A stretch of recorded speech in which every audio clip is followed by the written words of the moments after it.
Paulo aos Coríntios, capítulo 13, desde o início até o fim. Leamos juntos. E eu passo a mostrar-vos ainda um caminho sobremodo excelente, ainda que eu fale as línguas dos homens e dos anjos, se não tiver amor, serei como bronze que soa, ou como símbolo que retine. Ainda que eu tenha o dom de profetizar, e conheça todos os mistérios e toda a ciência, ainda que eu tenha tamanha fé, a ponto de transportar montes, se não tiver amor, nada serei.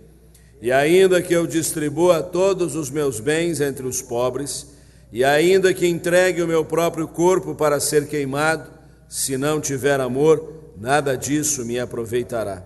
O amor é paciente, é benigno. O amor não arde em ciúmes, não se ufana, não se ensoberbece, não se conduz inconvenientemente, não procura os seus interesses, não se exaspera, não sente do mal, não se alegra com a injustiça, mas regozija-se com a verdade. Tudo sofre, tudo crê, tudo espera, tudo suporta. O amor jamais acaba. Mas havendo profecias, desaparecerão. Havendo línguas, cessarão. Havendo ciência, passará. Porque em parte conhecemos e em parte profetizamos. Quando, porém, vier o que é perfeito, então o que é em parte será aniquilado.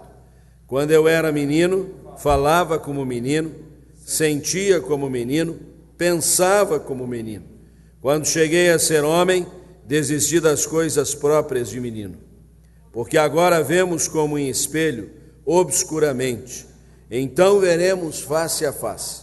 Agora conheço em parte. Então conhecerei como também sou conhecido. Agora, pois, permanecem a fé, a esperança e o amor. Estes três.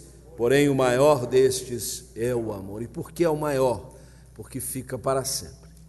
A nossa fé nos conduz no tempo presente até a sua concretização, na concretude da esperança. Mas o amor ficará para sempre conosco.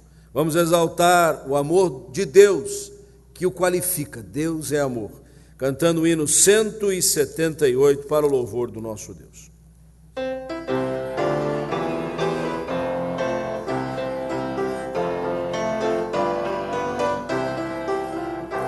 Qual adorno desta vida é o amor, é o amor. A alegria é concedida pelo amor, pelo amor. É benigno, é paciente, não se torna maldizente. Se torna maldizente, em-se ufana este amor. Com suspeitas não se alcança vero amor, vero amor. Onde houver desconfiança, ai do amor, do amor, pois mostremos lealdade, combatendo a falsidade, combatendo a falsidade que destrói este amor. Não te irrites, mas tolera com amor, com amor.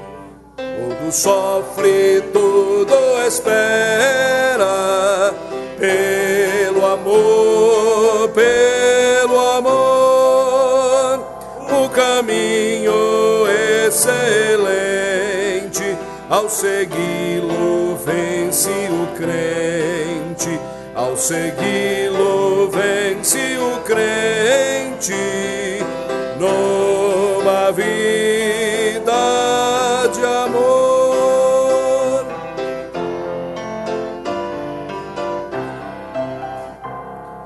Ó cristão, ao teu vizinho, mostra amor, mostra amor. O valor não é mesquinho deste amor, deste amor.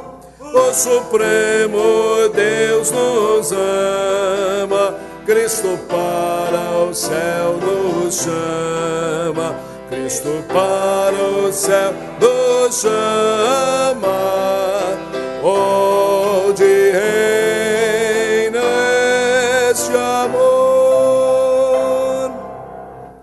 Ó Deus de amor, Deus cujo amor se revelou desde antes da fundação do mundo, que é próprio do teu ser. Deus cujo amor se manifestou no tempo e na história, criando toda a humanidade, todas as coisas. E de maneira mais incisiva, este amor se revelou redentor, perdoador, renovador em Cristo Jesus. A ti bendizemos, a ti exaltamos. Quando reunidos em tua casa podemos prestar este culto, que é uma expressão de amor. Nosso louvor, nossa adoração, é um modo de dizer-te que amamos ao Senhor, amamos de todo o nosso coração e que queremos vivenciar este amor na integridade de nossa vida, quer no nosso relacionamento fraternal, na nossa vivência familiar, nos nossos afazeres. Queremos, transbordados do teu amor, viver uns com os outros neste mesmo amor. Recebe a nossa adoração, o nosso louvor, a súplica que aqui te fazemos no início deste culto, em que queremos que todo ele transcorra no objetivo da honra, da glória e do louvor do teu nome. Assim nós te oramos e já te agradecemos em nome de Jesus. Amém. Podem sentar, irmãos.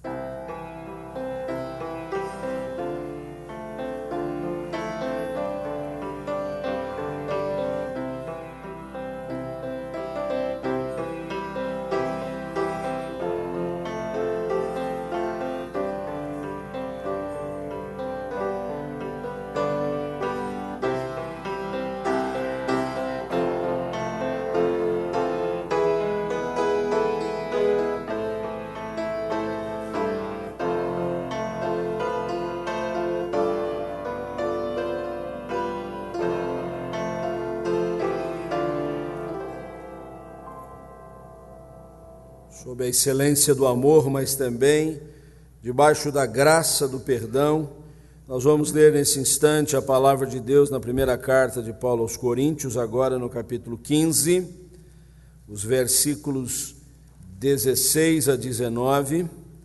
1 aos Coríntios, capítulo 15, 16 a 19.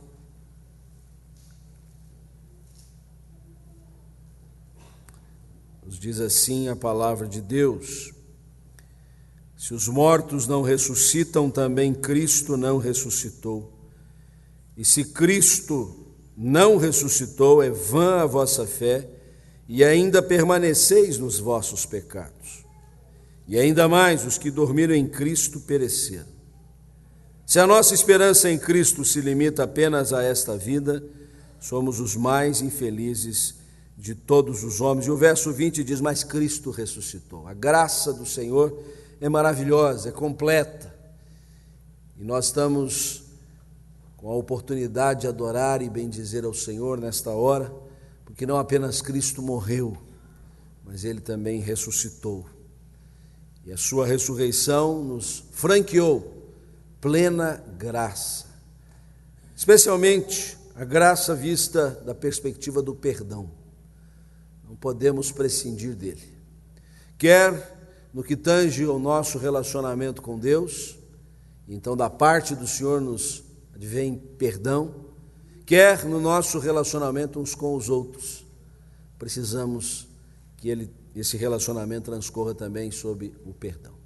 E nesse momento eu convido a todos para que possamos desfrutar de um tempo de recolhimento espiritual, principalmente desfrutar da bondade, do amor, da graça do Senhor, no sentido de que o perdão do Senhor venha sobre os nossos corações especialmente se há áreas da nossa vida que precisam ser cobertas.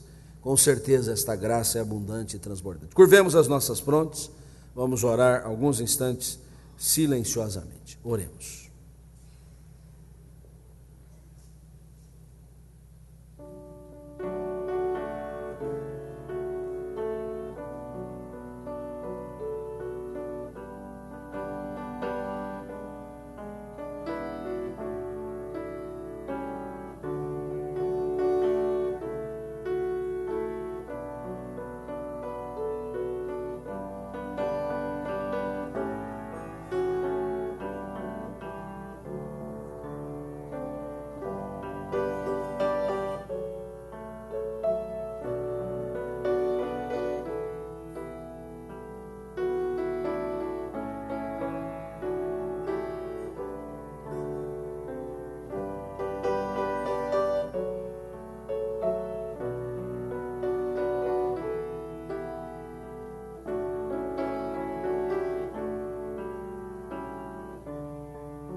Ouve a nossa oração, ó Deus. Este é um momento muito precioso do culto, onde o Senhor nos trata na individualidade da nossa realidade. O Senhor percorre o âmago íntimo do ser de cada um de nós. E o Senhor se revela profundamente gracioso. Tua misericórdia transborda sobre nós. E podemos desfrutar da oportunidade de conhecermos-nos a nós mesmos e eventualmente perceber quanto precisamos da renovação espiritual, da transformação que só o Senhor pode operar.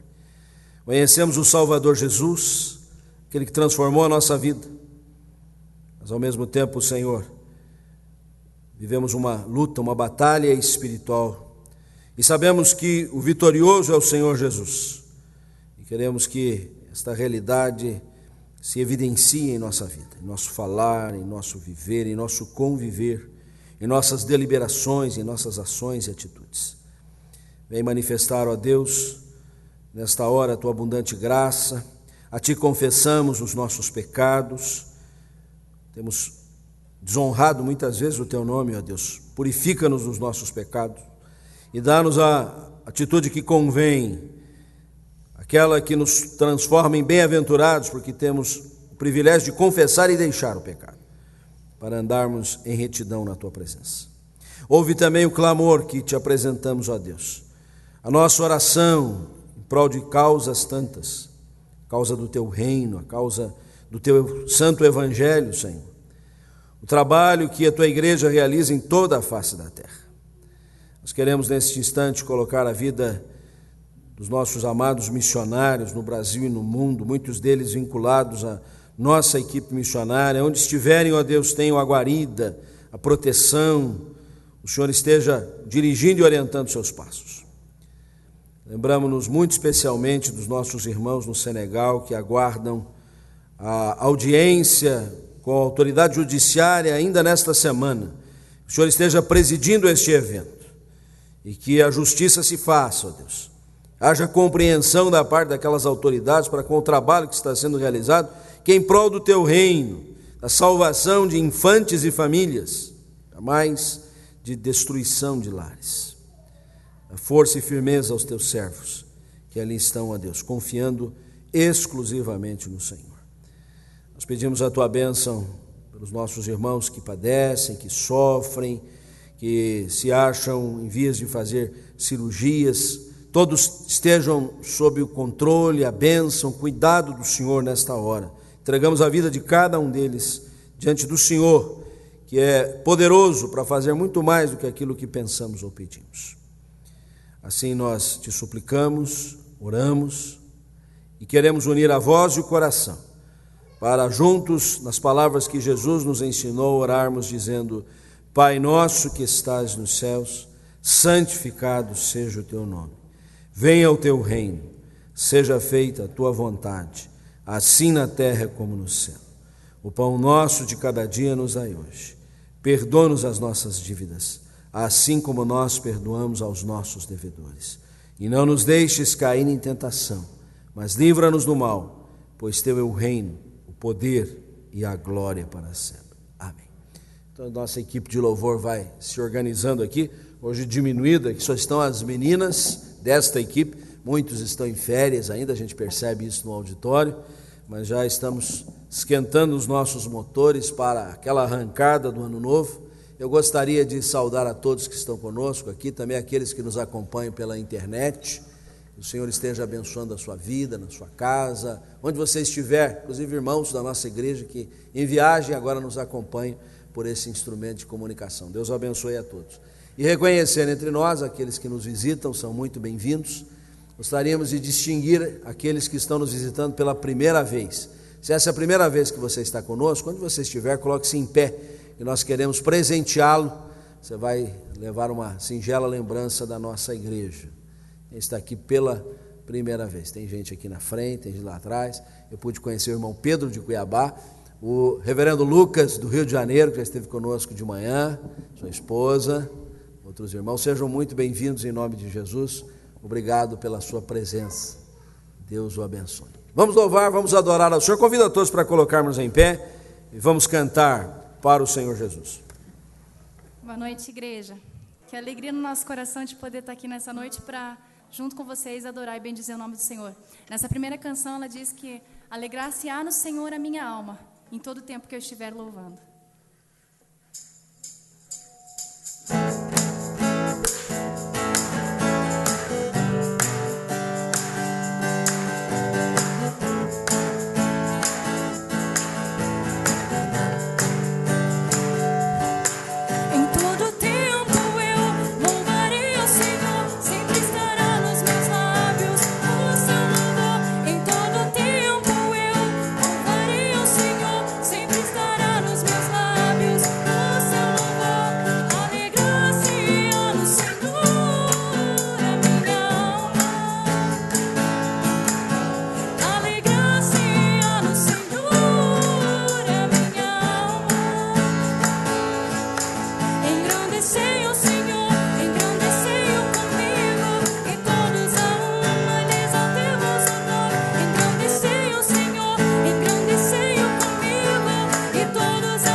Deus, por se lembrar de mim e pelo seu favor que me faz crescer. Eu vivo pela fé e não vacilo. Eu não paro, eu não desisto. Eu sou de Deus, eu sou de Cristo.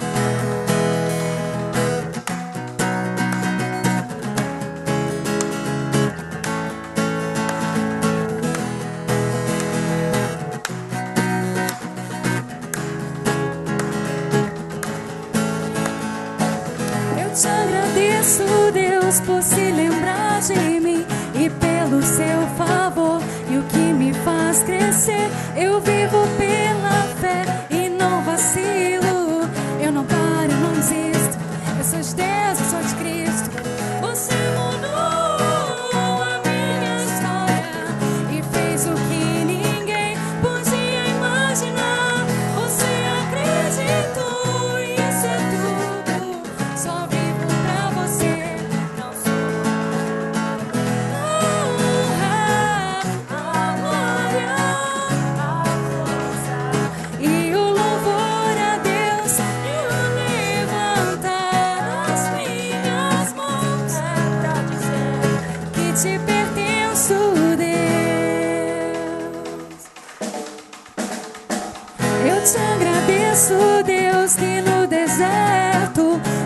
deixou morrer e nem desanimar.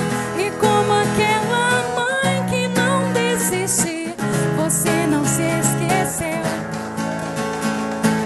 Você mudou a minha história e fez o que ninguém podia imaginar. Você acreditou, isso é tudo. Só vivo pra você.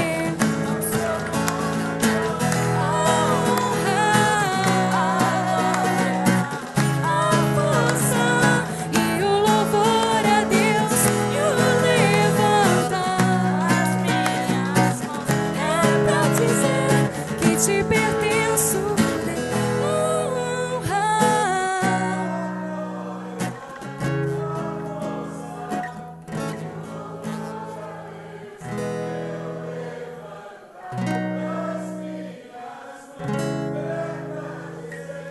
Que te pertenço, Deus.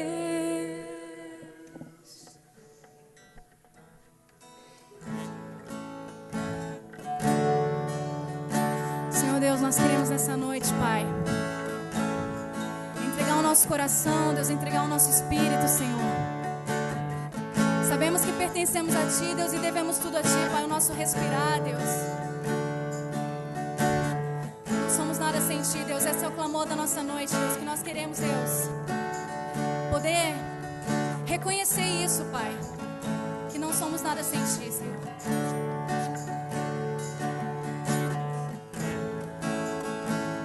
Esse é o meu respirar. Esse é o meu respirar. Teu Santo Espírito vivendo em mim.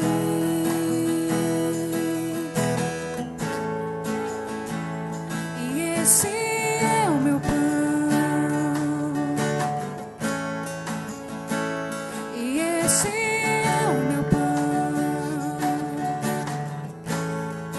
Tua vontade feita em mim.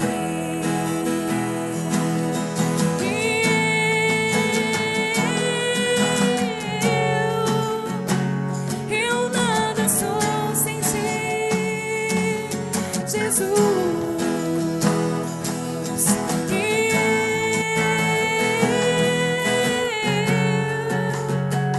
Perdido estou sem Ti.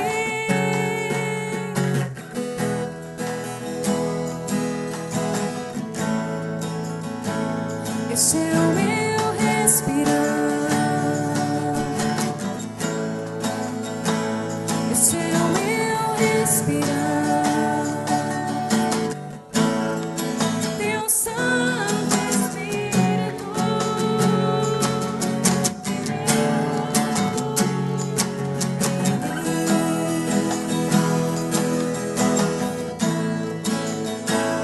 e esse é o meu pão.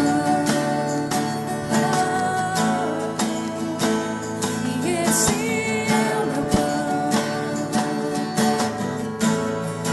Tua vontade feita em mim.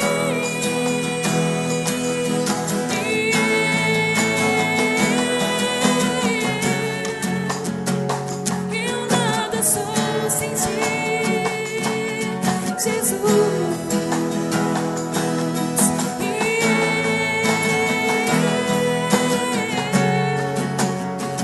Perdido estou sem Ti, perdido.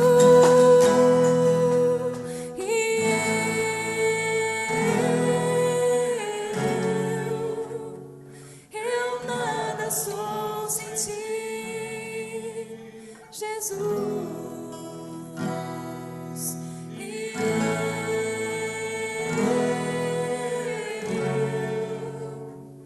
Perdido estou sem Ti, perdido.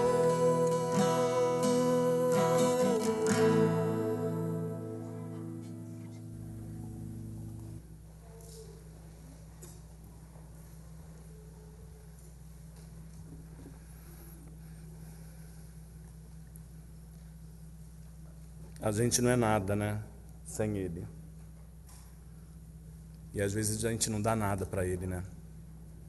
Eu convido a igreja para abrir suas Bíblias em 1 Coríntios 16, que a gente vai fazer a leitura do versículo 1 ao versículo 4, que é uma orientação que Paulo deixou para a igreja de Corinto. 1 Coríntios, capítulo 16, os versos de 1 a 4. Leiamos a uma só voz. Quanto à coleta para os santos, fazei vós também como ordenei às igrejas da Galácia. No primeiro dia da semana, cada um de vós ponha de parte em casa, conforme a sua prosperidade, e vá juntando, para que não façam coletas quando eu for. E quando tiver chegado, enviarei com cartas para levarem as vossas dádivas a Jerusalém, aqueles que aprovardes. Se convier que eu também vá, eles irão comigo. A orientação de Paulo é que a gente junte conforme a nossa prosperidade. E infelizmente a gente junta conforme as nossas sobras, os nossos restos. E a gente vê isso, eu vejo isso na minha vida, às vezes quando o dinheiro aperta, né? E a gente tem que ofertar ao Senhor, a gente espera pagar tudo para depois tirar o que é do Senhor. E nem nós gostamos de resto, não é verdade, irmãos? Quem é que gosta de resto de relacionamento, pessoal? Quem é que gosta de resto de comida? A gente também não se contenta com o resto. Quanto mais o Senhor, que nos dá tudo. E muitas vezes a gente deixa o resto para o Senhor. E conforme Paulo diz, a gente tem que juntar conforme a nossa prosperidade. Aquilo que Ele nos dá primeiro, aquilo que Ele nos dá a mais, a bênção que o Senhor nos dá, a gente retribui, não como para pagar essa bênção, mas para agradecer essa bênção. Que o seu coração seja grato nessa noite. Que as bênçãos que o Senhor tem lhe dado durante toda essa semana, esse mês, esse início de ano passado, durante toda a sua vida, possam ser reconhecidas e agradecidas ao Senhor neste ato. Que não seja somente uma oferta ou o dízimo que você vai depositar na salva, mas que seja a sua vida diante do Senhor como agradecimento por tudo que Ele é, por tudo que Ele já fez e por tudo que Ele fará nas nossas vidas. Esse é um ato de culto importante para a igreja, mas importante também para você, que você possa se dedicar ao Senhor, que a partir de hoje tudo que você tem, tudo que você é, seja também do Senhor.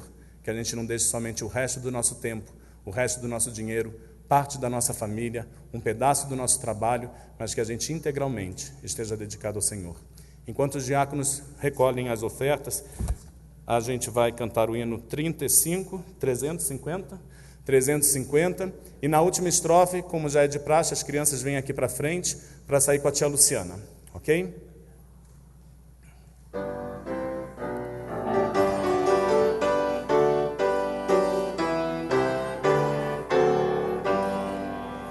Fonte da celeste vida, manifesta o teu poder, vivifica-os em alento, faze os mortos renascer. Vida eterna, nos vieste conceder, nos vieste conceder. Ao abrirmos o teu livro, dele emane a luz dos céus, esclarece todo engano e dos erros livra os teus. Ilumina nossas almas, grande Deus, nossas almas, grande Deus. Na leitura desta Bíblia, dá-nos gozo, ó Senhor, tendo pelo teu ensino comunhão em santo amor. Exultemos, entoando teu louvor,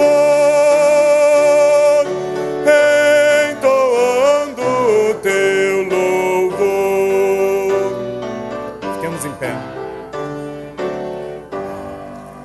Pelo estudo da palavra, aprendemos de Jesus. Ó, concede os belos frutos que esta instrução produz. E gozamos, alegria, vida e luz. Alegria, vida e luz. Deus, nós te agradecemos pelo teu cuidado na nossa vida e porque nesse momento de culto nós podemos expressar o nosso agradecimento por tudo que o Senhor tem feito por nós, por tudo que o Senhor é por nós, por tudo que o Senhor faz em nós e por meio de nós. Obrigado pelo teu cuidado de Pai, obrigado, Senhor, pelo cuidado nas nossas vidas, na nossa família, pelo teu cuidado na nossa igreja. Obrigado porque a tua mão está sempre conosco e a gente reconhece isso, Senhor, em cada passo que a gente dá, em tudo que a gente faz. Obrigado, Senhor, por esse cuidado e recebe, Deus, as nossas ofertas. Obrigado pela vida dos nossos irmãos que puderam ofertar, que reconheceram, Deus, nesse tempo a tua boa mão e puderam, Senhor, ofertar. Multiplica, Senhor, esses recursos. Dá sabedoria, Senhor, àqueles que vão administrá-lo, para que ele seja investido para a honra e glória do teu nome somente, para o crescimento do teu reino, para a expansão, Senhor, da palavra do Senhor. Que esse recurso, Senhor, possa ser abençoado e abençoador. E que nós possamos, Deus, nesse momento, dedicar as nossas vidas. Toma, Senhor, nas tuas mãos a vida de cada um de nós, a minha, dos meus irmãos, a dos pastores dessa igreja, da liderança dessa igreja, e continue fazendo em nós e por meio de nós a tua vontade, Deus. Nós queremos continuar sendo instrumentos nas tuas mãos, fazendo o que o Senhor nos ordena para a expansão do teu reino. Se agora com as crianças, Senhor, dessa igreja, com a palavra que eles vão receber, que haja entendimento, Senhor, da parte deles, que a fé, Senhor, no coração deles cresça desde agora, que tudo que eles aprendam, Deus, seja semente fértil no coração deles. E abençoa, Senhor, o pastor Carlos, que a tua boa mão esteja sobre ele, que a tua boca, Senhor, fale do que venha do teu coração para o coração do teu povo, que seja um tempo, Senhor, da gente ser instruídos na tua palavra e que as nossas necessidades espirituais de receber o pão, Senhor, que vem de ti, sejam saciadas nessa noite. É isso que nós te agradecemos, em nome de Jesus. Amém.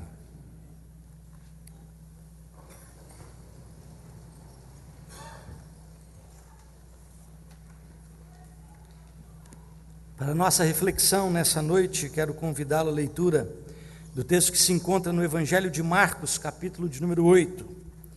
Evangelho segundo Marcos, capítulo 8, do versículo 34 ao capítulo 9, versículo de número 8. Marcos 8, 34 a 9, 8. Vamos fazer a leitura responsivamente, por se tratar da leitura do Evangelho, a tradição da igreja que se coloque em pé. Vamos proceder à leitura os próximos 50 minutos. Você vai ficar sentado. Marcos 8, 34 a 9, versículo 8. Eu iniciarei a leitura e os irmãos respondam no versículo seguinte. Então, convocando a multidão e juntamente os seus discípulos, disse-lhes: se alguém quer vir após mim, a si mesmo se negue, tome a sua cruz e siga-me. Quem quiser, pois, salvar a sua vida, perdê-la-á. E quem perder a vida por causa de mim e do Evangelho, salvá-la-á. Que aproveita o homem ganhar o mundo inteiro e perder a sua alma? Que daria o homem em troca de sua alma? Porque qualquer que nesta geração adúltera e pecadora se envergonhar de mim e das minhas palavras, também o Filho do Homem se envergonhará dele, quando vier na glória de seu Pai com os santos anjos. Dizia-lhes ainda: em verdade vos afirmo que dos que aqui se encontram, alguns há que de maneira nenhuma passarão pela morte, até que vejam ter chegado com poder o reino de Deus. 6 dias depois tomou Jesus consigo a Pedro, Tiago e João, e levou-os sós à parte a um alto monte, foi transfigurado diante deles. Suas vestes tornaram-se resplandecentes, e sobremodo brancas, como nenhum lavandeiro na terra as poderia alvejar. Apareceu-lhes Elias com Moisés, e estavam falando com Jesus. Então Pedro, tomando a palavra, disse: Mestre, bom é estarmos aqui, e que façamos 3 tendas. Uma será tua, outra para Moisés e outra para Elias. Pois não sabia o que dizer, por estarem eles aterrados. A seguir veio uma nuvem que os envolveu, e dela uma voz dizia: Este é o meu filho amado, a ele ouvi. E de relance, olhando ao redor, a ninguém mais viram com eles, senão somente a Cristo. Vamos orar.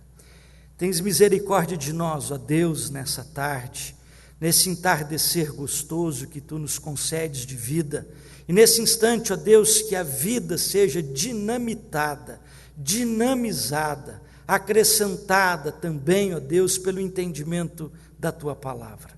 Que os nossos ouvidos estejam destravados, que o nosso coração esteja arado para o acolhimento da boa palavra, que a boa palavra seja a Tua palavra e não a humana. Nós te pedimos nesse instante, faz a obra, Senhor, que homem nenhum pode realizar, de edificar o teu povo, de fortalecer a fé, de instruir no amor, Deus, em nome de Jesus.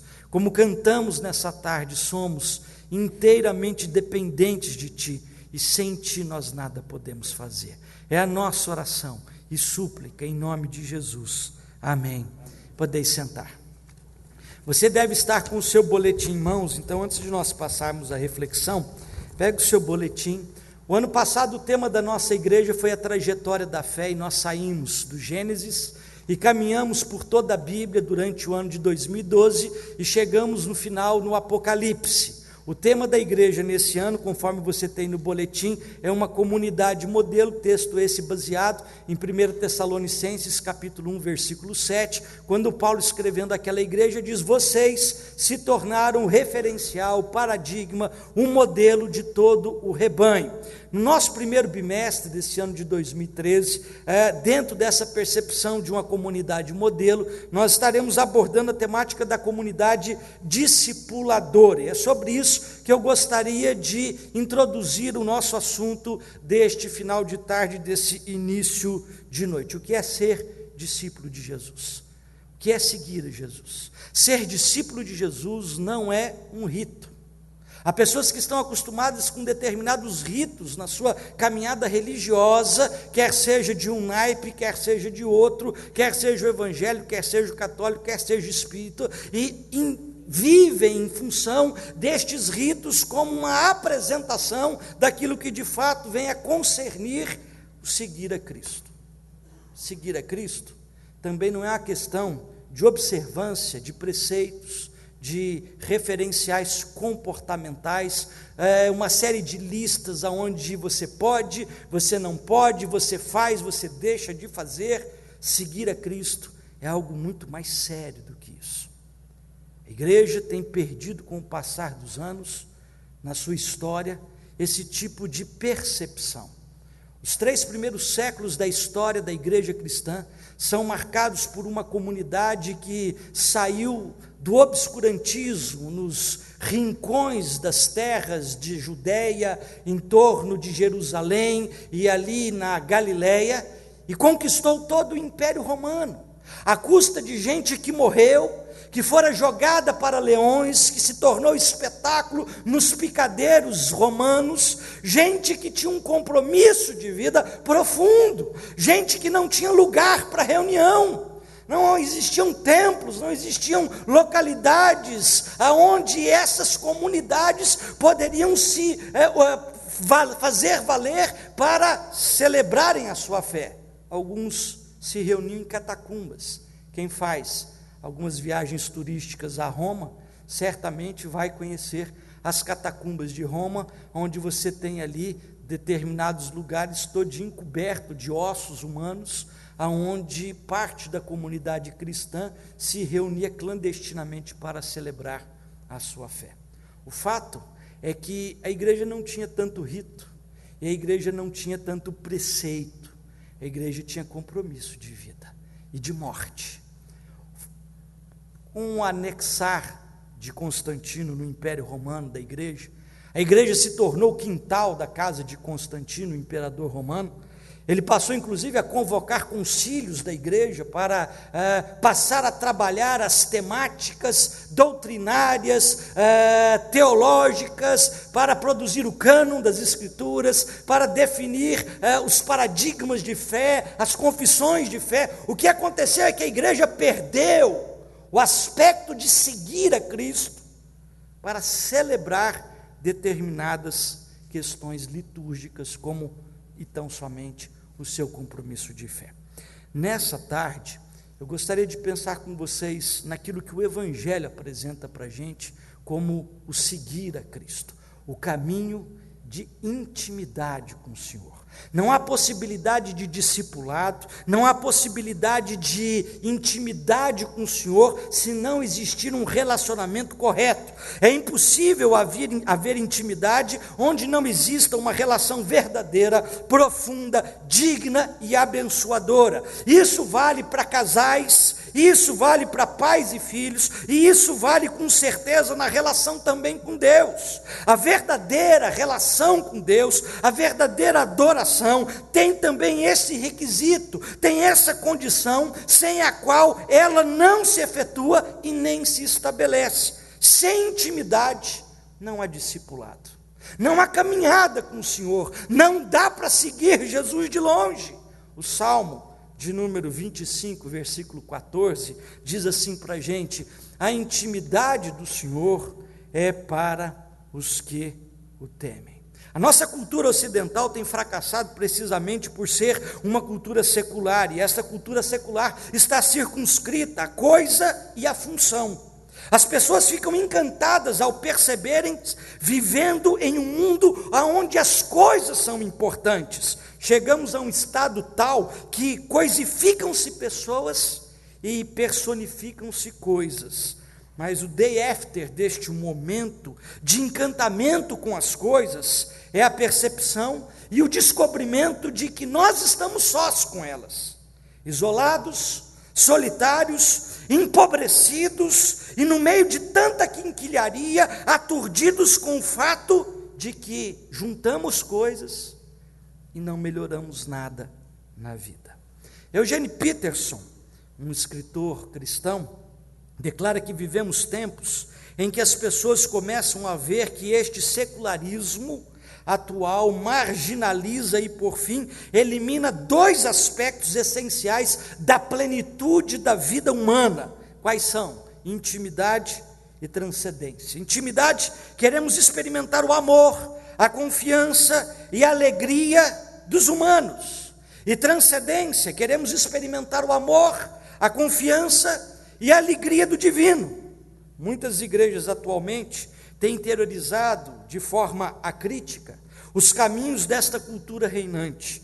Temos interiorizado a fascinação pela tecnologia, pela mídia e seu entusiasmo pelas atividades, em vez de sermos trazidos diante de Deus e levados a desenvolvermos um gosto pelos santos mistérios da adoração e da intimidade do Senhor. O que tais práticas têm promovido no nosso meio é uma dependência a mecanismos e práticas comportamentais que estão substituindo, à medida que caminhamos, a essência do discipulado cristão. No atual conceito de adoração, muito pouco se tem também de intimidade. Trocamos a intimidade por receituários de sucesso, por fórmulas de eficácia que gerarão bons resultados, ou mesmo pelo tamanho da plateia ou pelo gigantismo do auditório. O reverendo Ricardo Barbosa, um pastor presbiteriano de Brasília, ele tem um artigo na revista Ultimato, que ele diz o seguinte: muito da nossa adoração hoje baseia-se nestas técnicas que em nada diferem das práticas de venda do mercado. Os pastores viraram promotores de venda, o evangelho se transformou em produto a ser vendido, os templos em suntuosos shopping centers da fé e os cultos em celebrações motivacionais regadas a consumo. Por outro lado, Alguns grupos, ao perceberem tal realidade esterilizada da piedade atual, da fé cristã, do discipulado verdadeiro, se atiraram desesperadamente para um outro extremo das viagens intimistas, transcendentais, interiorizadas, ou muitas vezes questionando, revoltados e amargurados diante de todo esse aspecto. O reverendo Caio Fábio tem um livro antigo, muito interessante, chamado Um Projeto de Espiritualidade Integral. Ali você tem a foto deste livro, e nesse livro o reverendo Caio Fábio aborda 3 conceitos equivocados que a igreja cristã tem absorvido como consequência da influência da sociedade que nós vivemos na fé cristã. E o primeiro destes conceitos é o comportamentalismo judaico. Nós transformamos a nossa fé apenas num subproduto de comportamento. Há pessoas que, se não vierem à igreja, não são cristãs. Naquele domingo eu não pude vir à igreja e eu passo mal a semana inteira porque eu não pude vir à igreja. Vir à igreja é um prazer inenarrável. Porém, queridos, não adianta vir à igreja como se nós tivéssemos picado o cartão, consciência tranquilizada para fazermos os pecados durante a semana. Isso é o comportamentalismo judaico. Isaías capítulo 1, Deus denuncia isso. O povo sacrificava, o povo se reunia, tinha ajuntamento solene. Quem olhava de fora dizia: que povo crente, maravilhado. E Deus, ao dizer a este povo nesse capítulo, diz assim: quem vos requereu pisar nos meus átrios? Eu não posso suportar ajuntamento solene associado à iniquidade. Nós às vezes estamos muito confortáveis com o nosso comportamento cristão, esse comportamentalismo cristão, sem vida na sua interioridade. O segundo aspecto de influência na nossa espiritualidade, no nosso discipulado, que vem da sociedade para dentro da fé cristã, é a dicotomia grega. Nós bem sabemos que os gregos são dicotômicos. Há o mundo platônico, há o mundo utópico, há aquele mundo dos deuses, o Olimpo, onde tudo é belo, onde tudo é sagrado, onde tudo é perfeito, onde os deuses habitam, e há o mundo das atrocidades humanas, das paixões efêmeras. Esse comportamentalismo, ou essa dicotomia grega, é bem vista durante os primeiros séculos da igreja cristã, com o combate de uma teologia associada a uma realidade filosófica chamada gnosticismo. O gnosticismo dizia que tudo que é matéria é ruim, tudo que é espírito é divinal, vem como consequência dessa percepção dicotômica, e às vezes a gente acha que lugar sagrado é esse que a gente está. Que o banheiro da sua casa não é lugar sagrado, que a cozinha da sua casa não é lugar sagrado. Lugar sagrado é você. Você é o lugar sagrado da habitação do Espírito, e aonde quer que você esteja, é o lugar de adoração a Deus, de serviço, de contemplação e de discipulado do Senhor. Davi, ao escrever o Salmo, vendo uma tempestade no horizonte, ele diz: no seu templo tudo diz glória. O templo de Jerusalém foi construído por Salomão e não por Davi. Como é que Davi fala do templo que dá glória, se o templo só veio a existir com Salomão, que foi seu filho? Porque Davi se referia ao cosmos, ao universo. Não há essa dicotomia, essa separação, esse cisma entre corpo e alma, entre secular e cristão. Há uma percepção de que Deus é tudo em todos, em todo lugar. Terceira percepção que o livro nos apresenta vem do intimismo oriental. Se de um lado há o comportamentalismo judaico a influenciar a nossa caminhada de discípulos, por outro lado a dicotomia grega, por terceiro lugar há o intimismo oriental. É aquela percepção que hoje no Evangelho a gente tem, e que reverendo Fernando Dantas falou hoje pela manhã, que está de maneira assim completamente bagunçada na Europa, produzindo esse tipo de o que vale para você nem sempre vale para mim. A tua verdade nem sempre é a minha verdade. Essa percepção de relatividade, de relativismo, o meu interior, as coisas que estão dentro de mim são essenciais para mim, mas para o outro não tem nenhuma significação. Não tem essa percepção.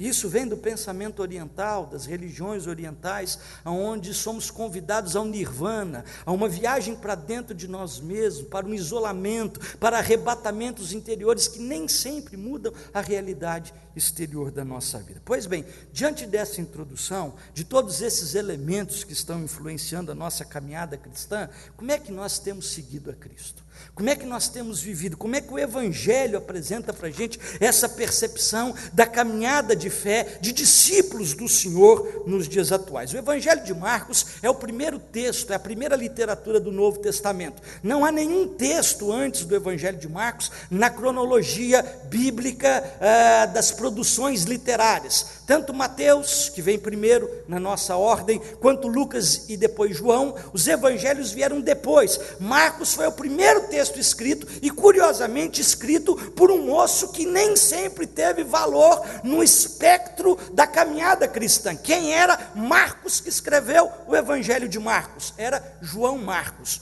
João Marcos, aquele menino que acompanhou Paulo e Barnabé na sua viagem missionária, que os abandonou no meio do caminho, e que na segunda viagem, Barnabé, seu primo, tio, queria levá-lo na viagem, e Paulo diz assim: esse moço não serve, ele nos largou no meio do caminho, não é um bom aspecto de cristão, de discípulo de Jesus, ele não vai com a gente. E Barnabé, por conta de João Marcos, briga com Paulo, porque Barnabé investiu em Paulo, agora investia também em João Marcos.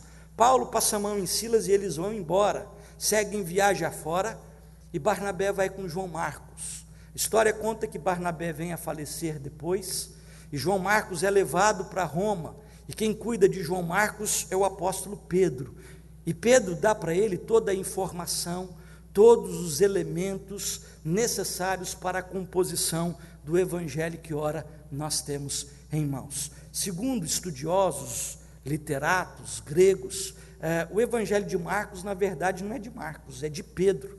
Quem deu toda a orientação para Marcos escrever o Evangelho foi o apóstolo Pedro, quem discipulou João Marcos nesse Evangelho de Marcos que temos em mãos. Lá na frente, o apóstolo Paulo manda uma cartinha dizendo: agora manda Marcos, porque agora ele me é necessário. Depois que Pedro investiu, depois que o tempo passou, depois que alguém acreditou, Marcos agora era necessário. Pois bem, era necessário de tal forma que Deus usou Marcos para compor este evangelho que fala para a gente de discipulado.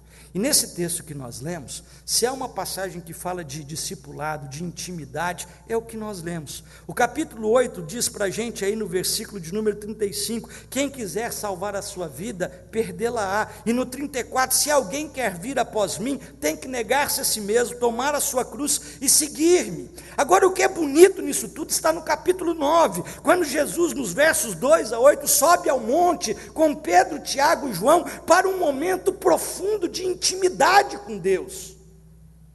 Jesus sobe ao monte, leva consigo 3 dos seus discípulos, ali Moisés e Elias se apresentam, Jesus se transfigura, Deus fala ao coração deles, e eles ficam tão embasbacados com aquele momento, que Pedro sugere: vamos fazer 3 tendas, fiquemos aqui em cima, esqueçamos o mundo lá para baixo, aqui está muito bom, vamos seguir aqui para frente. Mas Jesus diz: não, vamos descer, que a vida nos espera, e discipulado é lá embaixo, e não aqui em cima do monte. Nessa leitura, há 4 elementos essenciais para a nossa caminhada de intimidade com Deus, para uma vida de discipulado em intimidade com Deus. O primeiro elemento é o elemento ascético. O primeiro elemento que essa passagem nos apresenta é o elemento ascético. A relação com Deus inexoravelmente tem este ingrediente de ascetismo. Por ascético, penso no conjunto de doutrinas que considera a disciplina e o autocontrole fundamentais à vida religiosa. O elemento ascético é visto no texto por algumas imagens, vejamos algumas delas. Primeiro, a caminhada, no capítulo 8, versículo 27, aonde começa essa perícope, aonde nós temos o início do texto, Jesus chama os seus discípulos para partirem, para seguirem uma caminhada. Vida cristã é uma caminhada. Depois, no capítulo 9, versículo 2, Jesus chama de novo os discípulos para uma outra caminhada até o monte. Veja, caminhada é expressão de desapego. O caminho de São Tiago de Compostela, na Espanha, apresenta essa ideia. Lendo algumas coisas de Paulo Coelho, ele conta que ele aprendeu uma coisa muito significativa nessa caminhada, no caminho de São Tiago de Compostela. Ele diz que na caminhada a gente precisa levar o menor número de coisas possíveis, desapegarmos de quinquilharias que a gente traz na bagagem, porque fazer a caminhada é sacrificial. Caminhada requer da gente desapego. A história de Israel mostra que grande parte do que se estabeleceu de relação entre Deus e o seu povo se deu na caminhada do Egito até a terra prometida. As figuras patriarcais do Antigo Testamento expressavam também essa mesma dimensão: tendas, nomadismo, peregrinação. A vida asceta lida com a estrada, com a caminhada, com uma expressão de desapego. A segunda observação no elemento ascético é a oração. Lucas capítulo 9, versículo 28, diz que tudo começa no texto quando Jesus os convida para orar. Eles sobem ao monte porque Jesus os havia convidado para a oração, e da oração à transfiguração, da transfiguração à aparição de Moisés e Elias, Deus lhes fala ao coração, mas o ponto principal, a mola motriz, veio a ser a oração. Oração como expressão de dependência de Deus. Se a caminhada é uma expressão de desapego, a oração é de dependência. E a cruz, o terceiro elemento ascético presente no texto. Mas aí você pode dizer, aonde está a cruz? Bom, Jesus fala no verso 34, tome a sua cruz e siga-me. Mas depois, um pouquinho para frente, versículo de número 4 do capítulo 9, apareceu-lhes Elias com Moisés e estavam falando com Jesus. A pergunta que se faz é, o que é que eles estavam conversando? Você tem ideia do que é que eles estavam conversando? Lucas capítulo 9, versículos 30 e 31, o texto paralelo no Evangelho de Lucas, diz que a conversa de Jesus com Moisés e com Elias, você imagina qual seja? Eles poderiam estar conversando sobre a carruagem de Elias, trocar o modelo da carruagem por um motor 4.3, quem sabe fosse isso, ou conversando com Moisés e falar, Moisés, não precisa mais abrir o mar, tem umas balsas agora, boa, motor também zerado. Qual era o tema da conversa de Jesus com Moisés e Elias? A partida de Jesus em Jerusalém. Aonde se deu a partida de Jesus em Jerusalém? Na cruz. O tema da conversa de Moisés e Elias com Jesus era a cruz. Se a caminhada é a expressão de desapego, a oração é a expressão de dependência, a cruz é a expressão de renúncia e mortificação do eu. A conversa inicial gravitava em torno disso. Curiosamente, hoje, seguir a Cristo nem sempre traz estes elementos. Estes elementos são originários da intimidade com Deus. Hoje, vida cristã, hoje, culto a Deus, hoje, adoração ao Senhor, tornou-se mais um show sacralizado, um palco de apresentação da fé, um culto de personalidades, onde tudo está associado ao ego inflamado, inflacionado. Cruz, entrega, sacrifício, renúncia, desapego, nem sempre são mais elementos presentes naquilo que a gente chama de cristandade da pós-modernidade. Esse é o primeiro elemento. Como é que você tem seguido a Cristo? Os elementos ascéticos estão presentes na sua vida? Segunda percepção que o texto nos traz, nosso discipulado precisa ter também um segundo elemento. o elemento estético. Não só o ascético, e quando a gente pensa do ascético, nós lembramos daqueles eremitas da história da igreja, pessoas que estavam profundamente indignados com aquilo que a igreja cristã havia se tornado na associação com Constantino, e partem para lugares ermos, isolados, para cavernas, para bosques, para desertos, para cultivar uma vida de meditação, de piedade, gente que depois foi se associando e se transformou nos monastérios. Veja bem, se de um lado nós temos a necessidade de valores que nos apresentam o fator ascético, de piedade, o texto bíblico o compõe juntamente com outro elemento, o estético. Um outro elemento complementar originário da intimidade com Deus é o estético. Aquilo que está relacionado com Deus é sempre belo, é sempre agradável, é sempre harmonioso. Não há possibilidade de a gente imaginar Deus na perfeição do seu ser como algo não belo, não harmonioso, não agradável. Ao lado do elemento ascético sempre veio o estético. E o ascético lida com a vida na estrada, o estético lida com a vida no monte. Capítulo 9, versos 2 a 8.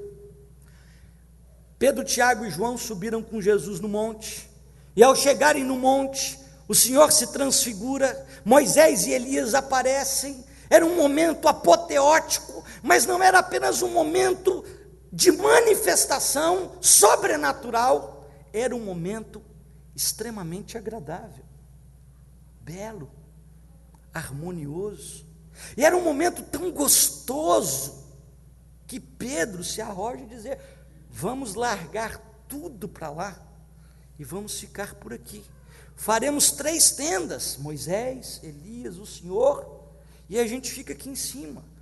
Por que é que eles queriam ficar lá em cima? Porque era horrendo, nefasto, aterrorizador? Não, porque era um ambiente agradável, harmonioso, o que nos faz pensar na percepção do estético.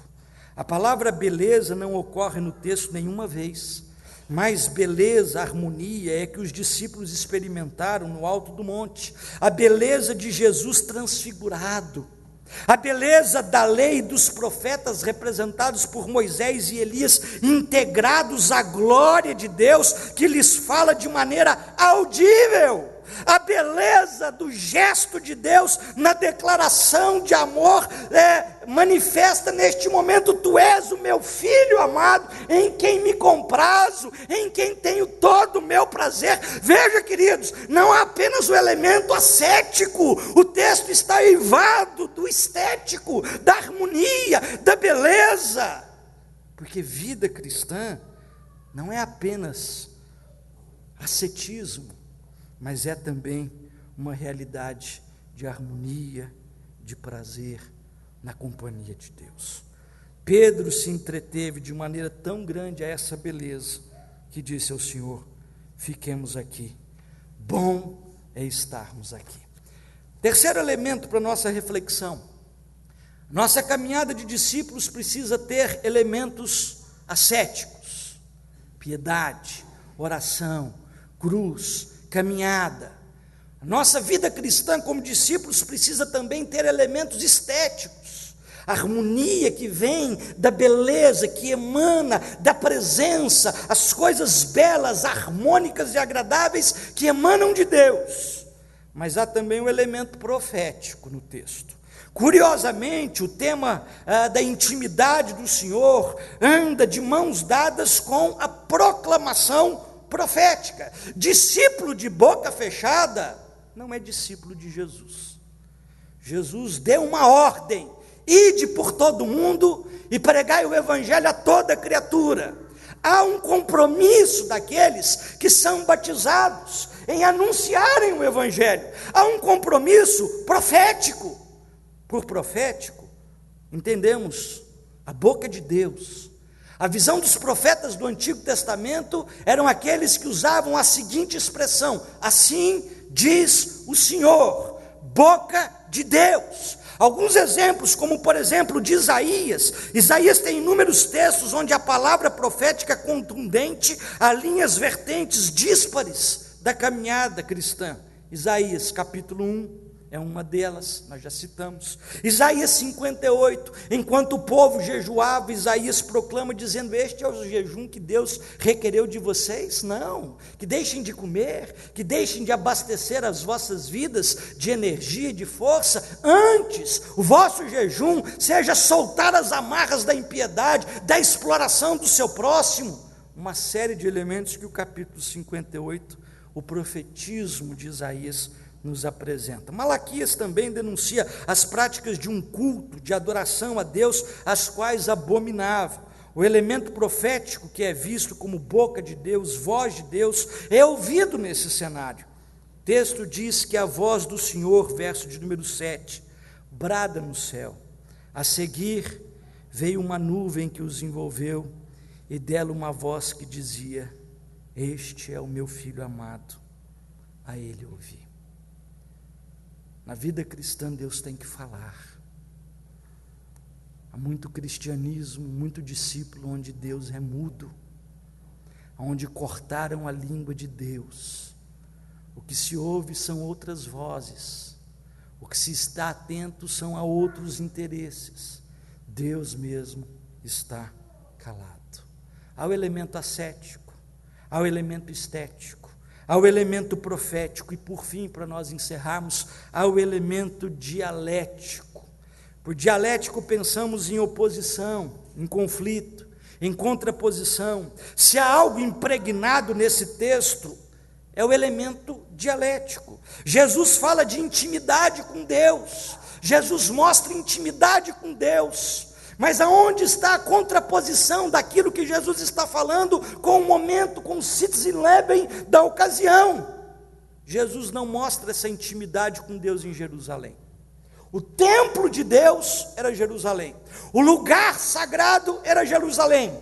Para Jerusalém as tribos caminhavam, ali estava o templo, o lugar do sacrifício, as hierarquias eclesiásticas, sacerdotais. Aonde é que Jesus mostra intimidade com Deus? No templo de Jerusalém. Lógico, não é isso? Não, não é isso. Evangelho de Mateus, capítulo de número 16, fala para a gente, na mesma passagem, que Jesus levou os discípulos a uma cidade chamada Cesareia de Filipe. Era uma cidade que havia sido construída pelos romanos para adoradores do Império Romano. Era uma maneira de irradiar no contexto judaico a adoração a Roma, ao Estado romano, à religião de Roma. Era a cidade mais profana daqueles dias. Jesus sobe nesse monte e lá embaixo estava Cesareia de Filipe. No arredores daqueles montes estava a Cesareia de Filipe. E é ali o lugar de intimidade que Jesus mostra para os discípulos. Por quê, queridos? Porque intimidade com Deus não está limitada ao templo, a um alto monte ou a qualquer desses substratos. A mulher samaritana, confrontada por Jesus diante do seu pecado, ela muda de assunto dizendo: nossos pais nos dizem que nesse monte é o lugar da adoração, os judeus dizem que é em Jerusalém, aonde é o lugar da verdadeira adoração? E Jesus diz assim: vocês não sabem o que vocês estão fazendo. Verdadeiros adoradores adorarão o Deus, ao Pai, em espírito e em verdade, quer seja nesse monte, quer seja em Jerusalém, quer seja nas catacumbas de Roma. Há um momento dialético no texto. Uma outra questão interessante da contrapartida é que Jesus disse que para ganhar a gente tem que perder. E hoje na nossa teologia da prosperidade você só tem que ganhar. Se você perder, você não dá testemunho na televisão, tá certo? Você não é entrevistado pelo pastor. Você tem que ganhar, você tem que ganhar e você tem que ganhar. E Jesus diz assim: para ganhar tem que perder. Aquele que quer ganhar a sua vida tem que perder, porque aquele que perder a sua vida, ganhá-la. Perder por minha causa e por causa do Evangelho. A contemplação é boa, mas ela também deve encarnar nas ações do dia a dia e na prática. Marcos capítulo 9, versículo 14. Os discípulos estavam no monte, o lugar era bom e aprazível. Jesus diz assim: está na hora da gente descer. Quando eles se aproximaram dos discípulos, viram numerosa multidão ao redor e que os escribas discutiam com eles. Veja que enquanto nós estamos caminhando dentro do elemento estético, nós também nos deparamos com as contraposições, com as discussões, com os pensamentos divergentes, com a dialética da fé. Eu queria finalizar a nossa reflexão nessa noite dizendo: como é que é a sua caminhada cristã? Como é que é a sua caminhada cristã? Sua fé, a sua vida cristã é baseada apenas em ritos? É baseada em determinados princípios, valores, regras, paradigmas comportamentais? Ou a sua vida está associada numa intimidade com Deus, que passa por esses elementos, mas que vaza esses elementos, que transcende para muito além destes elementos? Há 4 elementos evidentes numa caminhada de discipulado. Elementos estéticos: caminhada, cruz e também a oração. O elemento estético, a beleza da harmonia com Deus. O elemento profético, o compromisso de ouvirmos Deus e falarmos Deus. E o elemento dialético, que é o elemento da contrapartida, das oposições, dos questionamentos na nossa jornada. Faz parte para amadurecimento e para desenvolvimento. Você é discípulo de Jesus ou é discípulo da placa da igreja, da denominação? Eu conheço alguns presbiterianos que não sabem nada de Jesus. Fui pastor, inclusive, de alguns deles. Conhecem muito de IPB, mas muito pouco de Jesus. Esse é o risco que a gente corre, quando nós muitas vezes confundimos o que não deve ser confundido. A igreja é uma agência de acolhimento dos discípulos de Jesus, capacitadora dos discípulos de Jesus, aponta para Jesus e nunca para si mesmo. Mas infelizmente nem muitas pessoas entendem dessa forma, quer seja aqui, quer seja acolá.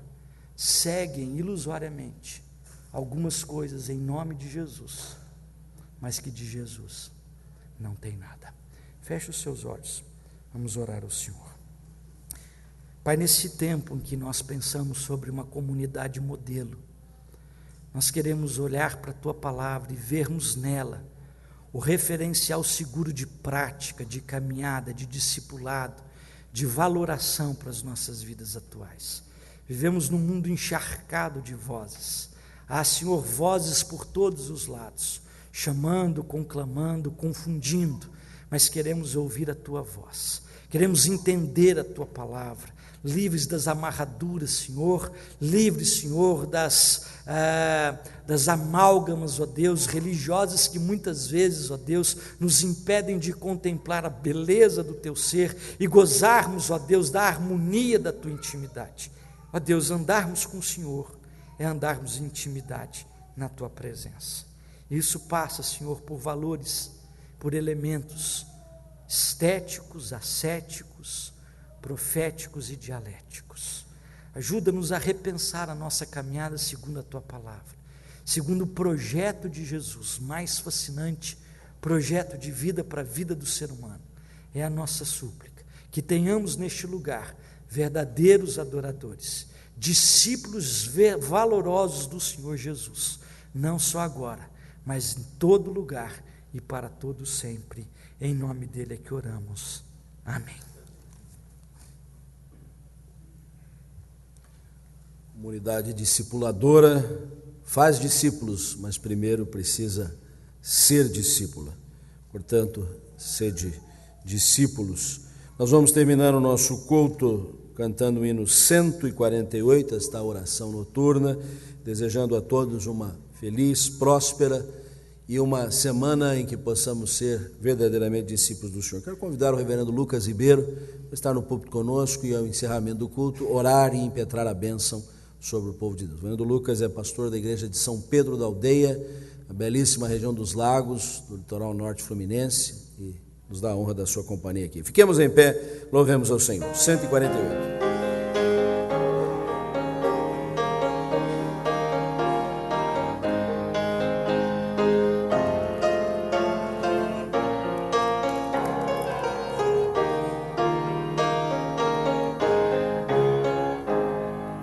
Finda-se esse dia que meu Pai me deu, sombras vespertinas cobrem já o céu. Ó Jesus bendito, se comigo estás, eu não temo a noite, vou dormir em paz. Com pecados hoje eu te entristeci, mas perdão te peço por amor de ti. Sou pequeno e frágil, livra-me do mal, que em ti eu tenha proteção final. Guarda o marinheiro no violento mar, e ao que sofre dores queiras confortar. Ao tentado estende tua mão, Senhor, manda ao triste aflito o Consolador. Pelos pais e amigos, pela santa lei, pelo amor divino, graças te darei. Ó Jesus, aceita minha petição, e seguro durmo sem hesitação. Vou pedir ao reverendo Lucas que na sua oração inclua uma prece em prol do presbítero Sérgio Wesley, que terça-feira vai se submeter a uma cirurgia bariátrica. Não sei porquê, mas ele está precisando realmente, em razão da todo o esforço, né, do seu corpo sobre os seus membros. É uma necessidade, não é só beleza estética, ele é bonito assim, né? Mas que tudo corra bem na cirurgia do presbítero Sérgio, que também é lá do Rio de Janeiro, viu? Então é um carioca olhando por outro aqui, viu? Um fluminense olhando por um carioca. Faça favor, vamos orar. A Ti damos glórias, porque o Senhor é digno de todo louvor e toda adoração nossa.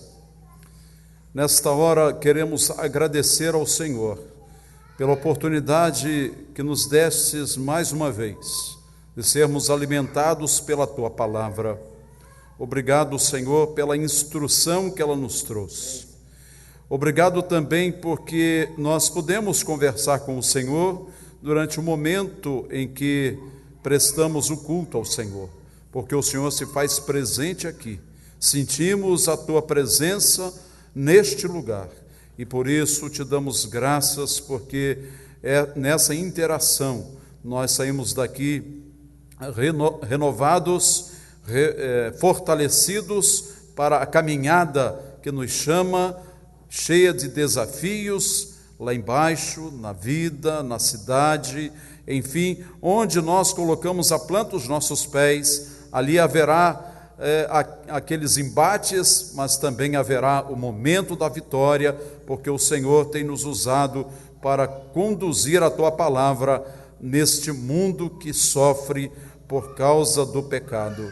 Nós queremos também nesta hora, Senhor, pedir e interceder ao Senhor, que o Senhor visite o teu servo, o presbítero Sérgio, naquele momento da cirurgia.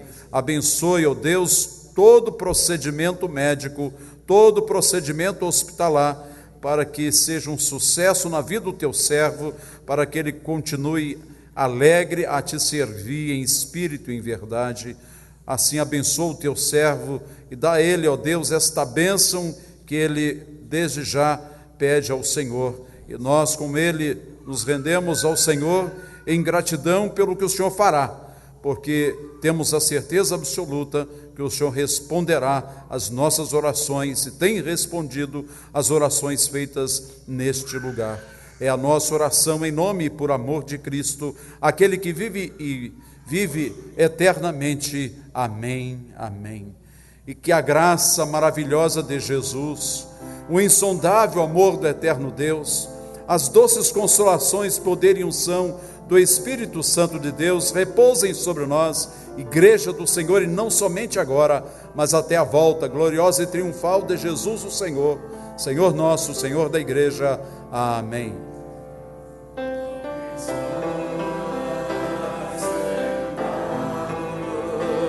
No trono e ao Cordeiro seja o louvor e a honra e a glória e o domínio pelos séculos dos séculos.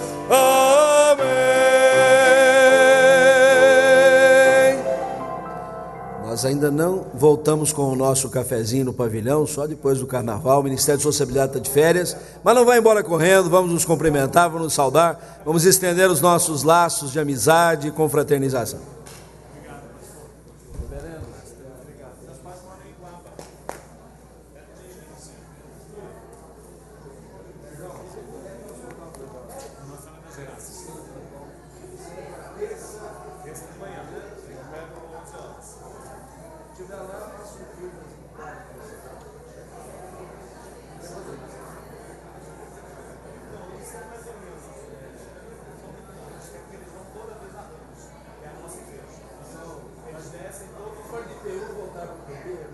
Eles descem toda